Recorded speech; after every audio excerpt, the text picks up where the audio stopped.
Okay, besides just that utter excitement, we're going to explore 10 signs that you have met your future husband and what that experience is like right now. The first indicator that this isn't just someone who's casual, this isn't someone who is going to be around for a few dates, but is someone who has the ability to go the distance with you and to be your life partner, is that he becomes your best friend. That the two of you begin to prioritize each other in the fun things that you're doing.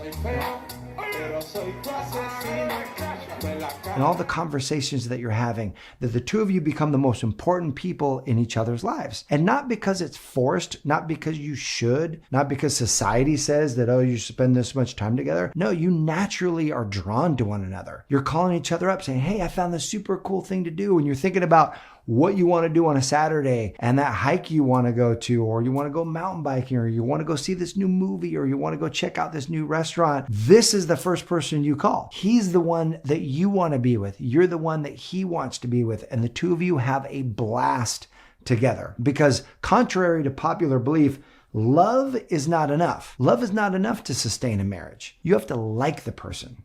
You have to want to hang out with the person. You have to laugh together. Have to have a good time together. Have to love talking with each other.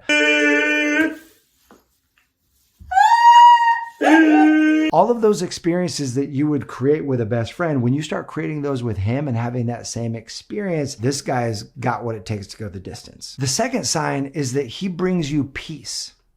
There's something special that happens when we're with somebody who's a great fit for us. And that is that they have a way of grounding us. They have a way of stabilizing life. Other people can be really exciting. Other people can be really hot. They can be amazing. They can be sexy. But life with them becomes this roller coaster. Yeah, you're always pushing me to do this. I don't want to do this.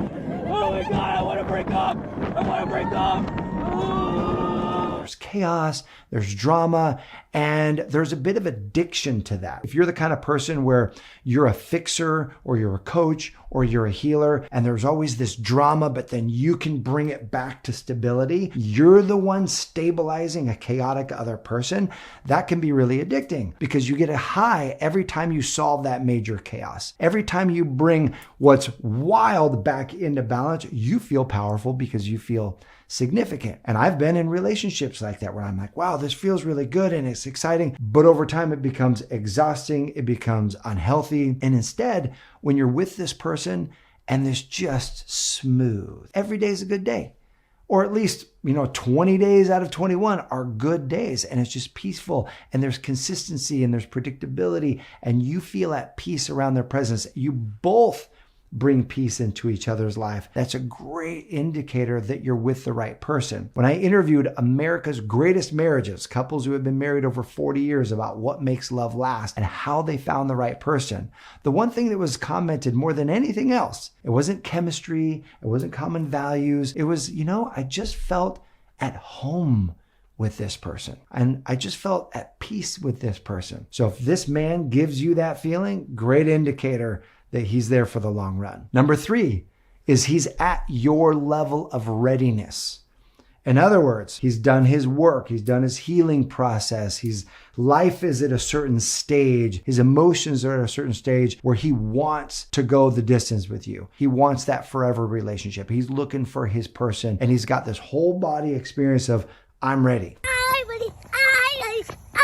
I want to move forward. That's a great match. That's something that you're looking for in someone, because the last thing that you want to do is drag someone along. Because if you drag someone along, if you pull them in, if you put pressure on somebody and said, hey, I'm out of here if you're not going to do this, or you need to do this, or we need to move this forward, and you're really emotionally dragging him forward before he's ready, that will 100% backfire after you get married. There'll be resentment. He'll push back. He might cheat. Whatever you're trying to control and move forward is going to come out after you get married. You can't rush that. What you're looking for is he's already there. He's already naturally wanting to move things forward. Now, you might not arrive there at the same time, depending on where you are in your dating stage or how old you are. You might get there first. He might get there first, but you guys aren't cajoling each other, trying to convince each other, hey, we got to move this thing forward. Number 4 is you share the same life vision and values.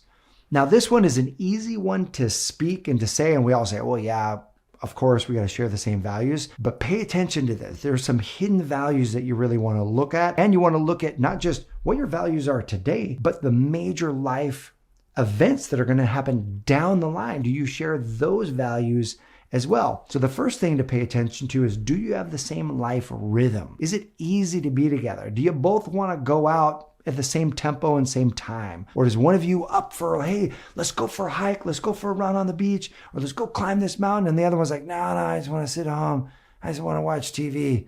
Like, you go, Are you kind of constantly in sync? Or are you constantly out of sync? We call that life timing, life tempo. The more in sync you are on your life tempo, the easier this is going to be long term, because people's life tempos don't magically change. What you've got is what you've got to work with. The second thing are these long-term values that you have. Do you both want a family? Big one to talk about. How are you going to raise your kids? If you have trouble getting pregnant, how do you deal with that? One of my friends finally got married. She was 40 years old. She finally got married, found the love of her life, attempted to have kids. They were having trouble getting pregnant. So she was, of course, like, let's do IVF. Like, let's do some fertility treatment. And he said no. And she was like, what? And he was like, yeah, I'm not going to do IVF. That's against my religious beliefs. She had never even thought to ask. Well, hell, I could have had a V8. They never had that conversation. This became a major issue because she wanted kids at like a level 100. He wanted kids too, but like a level 80 out of 100. Like, he wanted them, but he could live it. If it wasn't part of God's plan, it would be okay. And so this became a major challenge. Ultimately, they got divorced after a year of getting married because they hadn't discovered this about themselves, their values. The guy who's going to be your husband, the two of you are going to share the same values. You're going to find ways to compromise. You're going to find ways to get aligned, and your life tempo is going to be in sync. Number 5 is you feel like the best version of yourself when you're around each other. And why? He's constantly pouring into you. He sees you as this amazing human being. He acknowledges you. He praises you. He pumps you up. He reminds you how talented you are. He reminds you how capable you are. And you do the same thing for him. You know those people in your life that you just love being around them because they see the greatness in you and they bring out the greatness in you. Like, I've got a good sense of humor and I'm relatively funny. I'm not like a comedian, anything like that. But man, when I get around this one friend, I am way funnier than when I get around any of my other friends.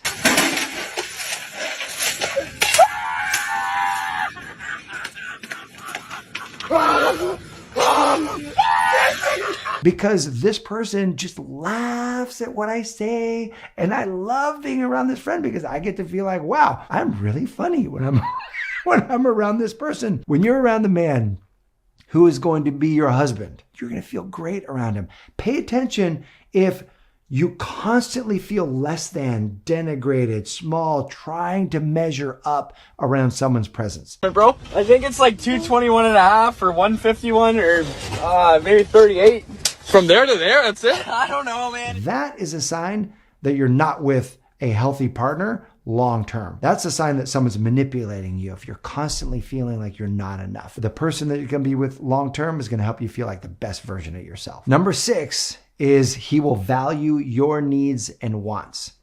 This is the guy that doesn't just pour into you in the early stage of the relationship. This one is going to be demonstrated over time, that he consistently values your needs and wants. When you request something, he goes out of his way to make it happen. He prioritizes it. And this is huge because this is what leads to great long-term relationships. When both of you turn towards each other, listen to one another, what are your needs or wants, you try to serve each other, you try to pour into each other. She's on her iPad. She might as well be up in the moon. She's in another world.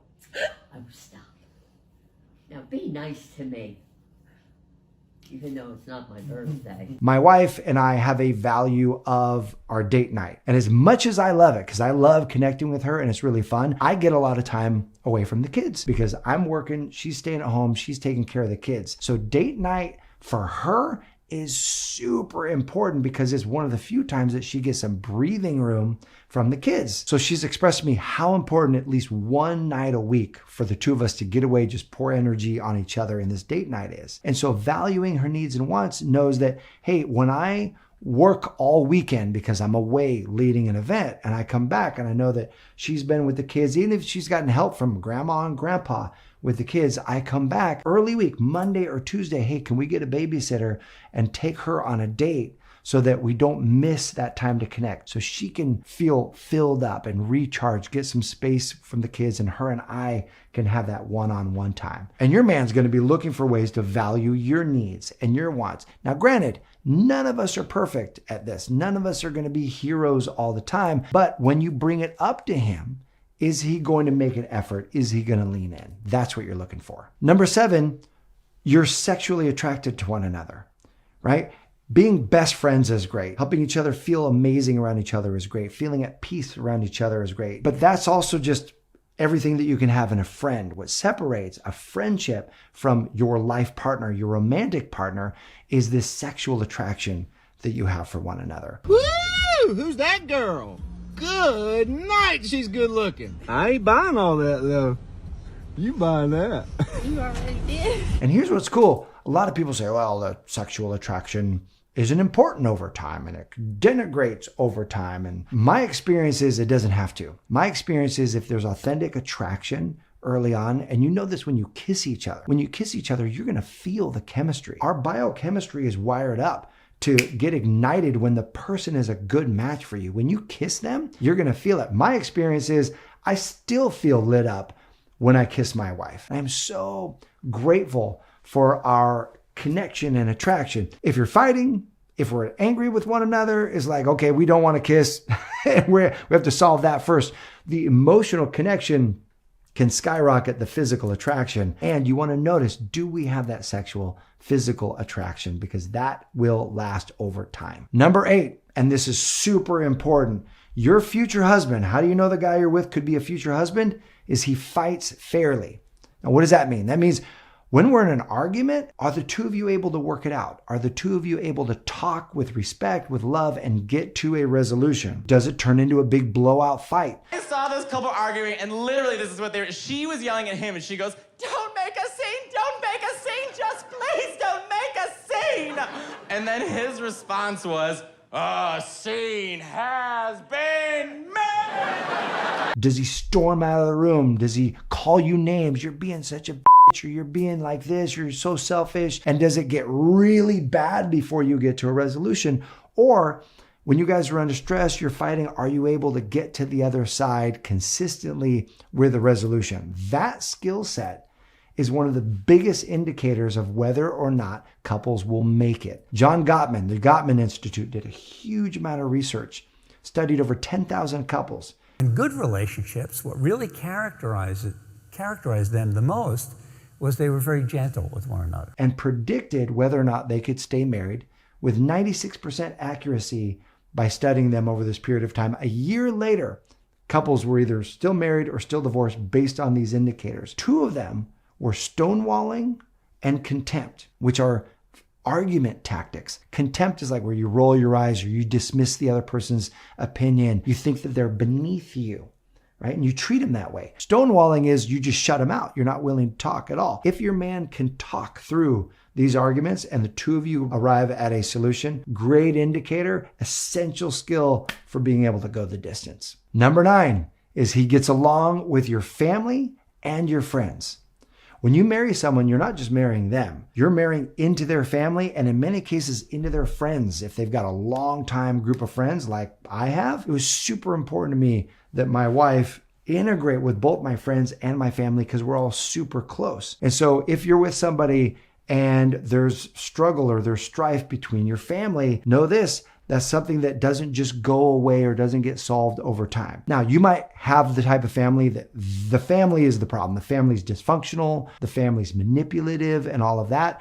Then that's okay. You're creating your distance from that family. But you want to pay attention to the guy who creates drama or doesn't get along with your family when your family up until this point has gotten along with every other person that you've been with. That's one of those red flags that you want to pay attention to. Your husband's going to look for ways to form bonds with your family. Look for ways to create bridges of communication with them because he knows how important that is and how long lasting those connections are going to be. And the 10th sign that you have met your husband is you trust him.